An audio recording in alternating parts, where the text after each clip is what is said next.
Hello, my name is Justin Kapanga and I'm from Kenya, and I'd like to propose a policy change that I believe world leaders urgently need to take forward or to take action on.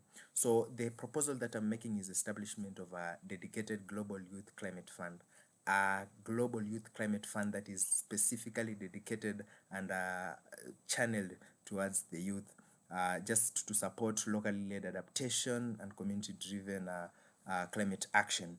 And maybe you'll ask yourself, why is this important? Why should you have a dedicated global youth climate fund?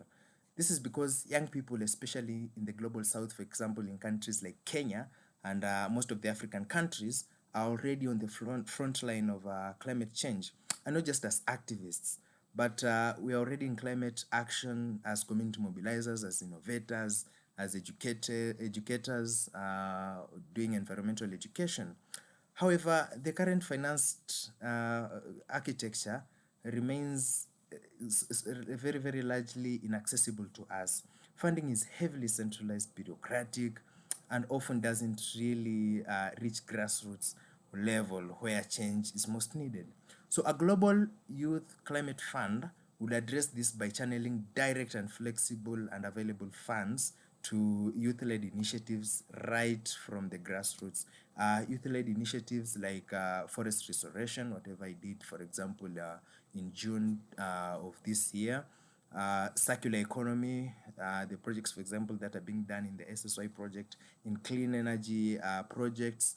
And these are things that are already happening with youth, being youth-led in the global south.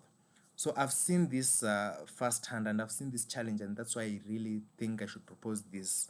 Because, for example, in June of this year, I helped coordinate a youth-led environmental action project in Taita Taveta County, and it brought together about 300 community members, and we were able to plant about 2,100 trees.